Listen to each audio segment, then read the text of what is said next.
রহস্যপুরী থেকে জিৎ নিয়ে এসেছিল এক ভয়ানক বই, যেই বই মায়াবী খারাপ শক্তির প্রতীক, যা মায়ার দ্বারা জিৎকে ফেলে আসা অতীতের খারাপ সময়গুলোকে মনে করায়। সে মনে মনে গুনগুনকে অনেক ভালোবাসতো। দীপ ছিল তার প্রিয় বন্ধু। সে ভেবেছিল গুনগুনকে এবার সে বলেই দেবে যে ওকে কত ভালোবাসে ও। কিন্তু সে পরে জানতে পারে তার প্রিয় বন্ধু দীপ আর গুনগুন দুজনকে ভালোবাসে। এই ভয়ানক অতীতকে কাজে লাগিয়ে সেই মায়া জিৎকে তার নিজের বশে করে সেই বইয়ে দ্বীপের নাম লিখিয়ে দেয়। পরে সে বুঝতে পারে যে ও খুব বড় ভুল করেছে। তারপর সব সত্যি তার বন্ধুদেরকে বলে দেয়। এই ভুলের পরিণাম কি হয়েছিল সেটা জানার জন্য সবাই আমার বাড়িতে আসে।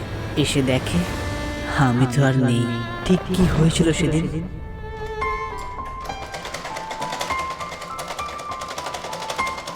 কিরে বাবু, এতদিন ঘরেতে একা ছিলি, ভয়টা লাগেনি তো? ভয় কিসে? তোর ছেলে ডন গো ডন, আমার কি হবে? কাল আসছিস তো তাহলে? কাল তো আমার সময় হতো না, জানিস তো কত বিজি শিডিউল আমার। তার মধ্যে সময় বের করে তোর সাথে দেখা করতে আসছি। দেখ, ঝগড়া করবি না কিন্তু। বাবা, ভালোবাসা বেড়ে গেল দেখছি। ভালোবাসা বরাবরই বেশি আমার, শুধু তুই বুঝিস না। আচ্ছা শোন না, হ্যাঁ জানি, আই লাভ ইউ টু।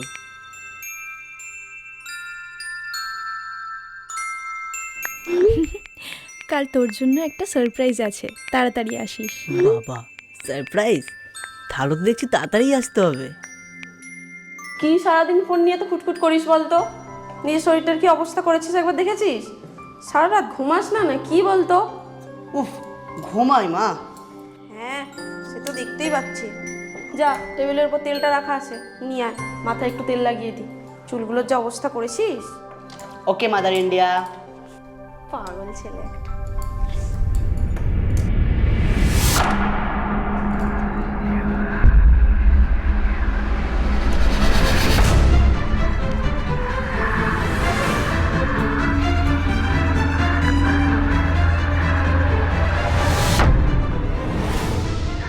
বাবু, কি হলো রে তোর? এই বাবু, তুই আবার প্র্যাঙ্ক করছিস আমার সাথে? দেখ, এসব একদম করিস না আমার সাথে, আমি আগেও বারণ করেছি। আমার একদম ভালো লাগে না এইসব। কি হচ্ছে বাবু তোর? এই বাবু, কি হলো তোর? এরকম করছিস কেন বাবু? এই বাবু, এরকম করছিস কেন? কে কোথায় আছো?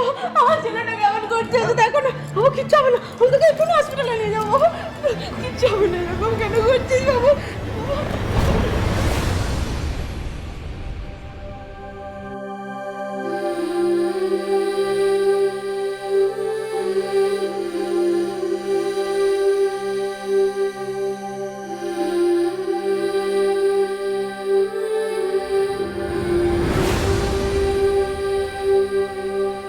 কিছুক্ষণ আগে ওর বাড়ি থেকে ঘুরে এলাম। ওর মা কেমন পাগলের মতো করছে। তোদের কাছে এলাম কারণ এই সময় তোরাই এমন আছিস যার কাছে আমি যেতে পারি। আমার দম বন্ধ হয়ে আসছে, আমি থাকতে পারছি না। আমি বুঝেছি, সত্যি কি বলবো সেটা কিছুতেই বুঝতে পারছি না। এভাবে যে সবটা হয়ে যাবে আমি কোনোদিনও আশা করতে পারিনি। গুনগুন, নিজেকে স্ট্রং রাখ। যা হওয়ার হয়ে গেছে, আমাদের মেনে নিতে হবে এটা। সব আমার দোষ, আমি চাইনি এটা করতে। তুই প্লিজ আমায় ক্ষমা করে দে। মানে কি বলছিস তুই? আর এতদিন তো আমার সাথে তো কোনো কন্ট্যাক্ট রাখিসনি তুই, আর এখন এরা তোর বন্ধু? গুনগুন শোন, ও তো একসময় তোর বেস্ট ফ্রেন্ড ছিল। ওর হয়তো মনে হচ্ছে যে এতদিন তোর পাশে কেন ছিল না। ওর কোথায় কান দিস না, ও খুব কষ্ট পেয়ে আছে। বলছিলাম যে দীপের কাজ কখন হবে? কিছুক্ষণে হবে। আমি ভিতরে যেতে পারছি না, কাকিমা এত কাঁদছে। আমি নিজেকেই সামলাতে পারছি না, কাকিমাকে কি সামলাবো?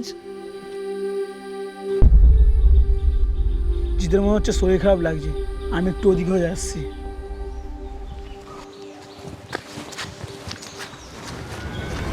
তুই কি পাগল? এই সময় ওকে বই বাবা কিছু বলিস না ভাই। তুই যেটা করেছিস সেটা ইচ্ছা করেছিস, আর যেটা হয়েছে সেটা একটা ক্রাইম। ভাইও সত্যি জানা দরকার। আমি কাজটা আনইনটেনশনালি করলেও ওর মৃত্যুর জন্য আমিই দায়ী। এখন একজন মারা গেছে, এই বইগুলোর ব্যাপারে সবাই জেনে যায় তাহলে কেলেঙ্কারি হয়ে যাবে। পৃথিবীতে এমন অনেক মানুষ আছে যাদের হাতে এই বইগুলো পড়লে লাখ লাখ মানুষ মরতে পারে। একটু ভাব ভাই, এমন করিস না। সব আমার দোষ। আমার জন্যই সব হয়েছে। ঠিক করি। চল।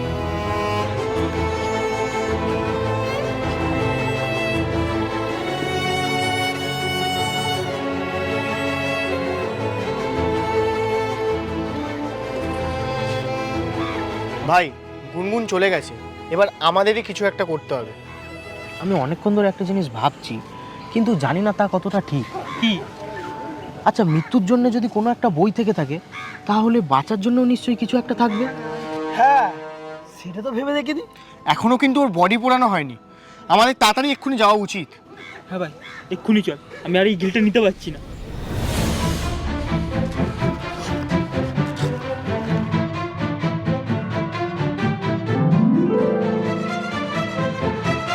জিৎ, তুই বইটা ঠিক কোথা থেকে পেয়েছিস? উপরে একটা রুম আছে, রুমের ভিতরে পেয়েছিলাম আমি। আমার কেন না মনে হচ্ছে সবকিছু ঠিক করা বইটা আমরা এখান থেকেই পাবো। আমি সঠিক নই, কিন্তু আমার মনে হচ্ছে। এক মিনিট, দাঁড়াও দাঁড়াও, তাহলে একটা কাজ করা যাক। তন্ময়দা আর পলাশ বরং নিচের ঘরটা দেখ, আমি আর জিৎ চ উপরে ঘরটা দেখি।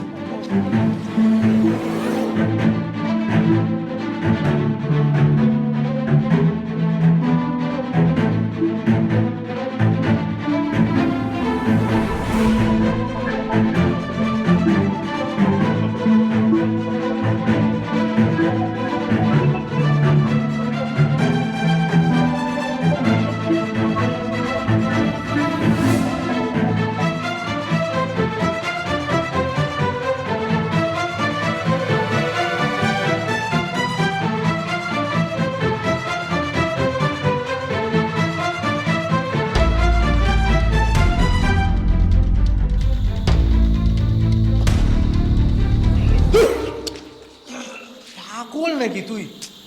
যা।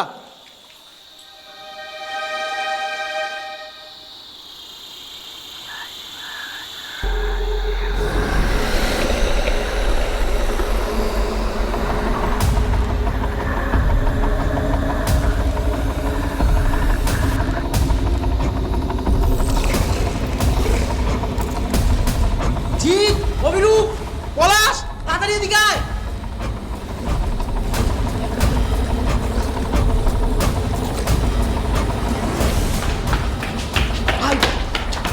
এই দেখ, আমি ওইটা পেলাম, দেখি।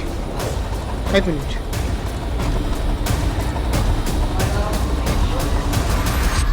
কামনা। কামনা? কামনা মানে তো ইচ্ছে। তার মানে এই বইটা নিয়ে এটাই দাঁড়াচ্ছে যে এই বইটা আমাদের ইচ্ছে পূরণ করবে। কিন্তু কিভাবে? দাঁড়া, বইটা খুলে দেখি, যদি কিছু পাই।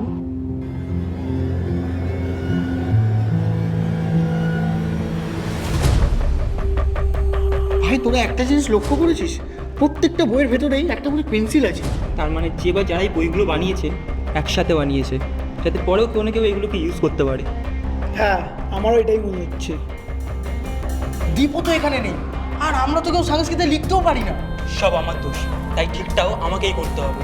আমার মনে হয় বইটাতে এমনভাবে লিখতে হবে যাতে দীপ আবার ফিরে আসে।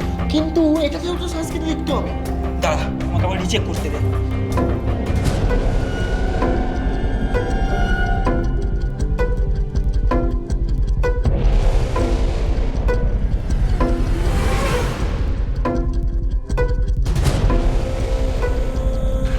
উফ, কি ঝামেলা হলো রে এটা আবার। আরে আমাদের হাতে একটু সময় নেই, এখনই এসব হতে হলো। ও হ্যাঁ, আমি পেন্সিলটা উল্টো ধরেছিলাম। নাও লেখো।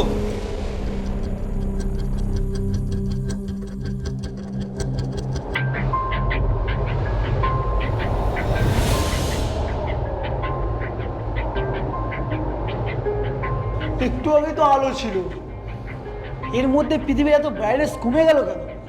ভাই, আমার না খুব ভয় করছে। এই বইটা হিতে বিপরীত হয়ে যাবে না তো?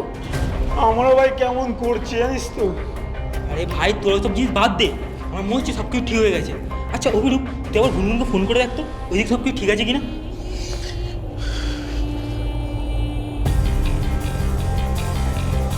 হ্যালো, কি রে, ওইদিকে কি অবস্থা? কি আর হবে, এই তো আধ ঘন্টা আগে শ্মশানের সব কাজ শেষ করে আসলাম। সব শেষ রে। কি রে ভাই, কি বললো? আধ ঘন্টা আগে যদি দীপের বডি পুরানো হয়ে গিয়ে থাকে, তাহলে আমরা যে নাম লিখলাম সেটা কে? পলাশ পলাশ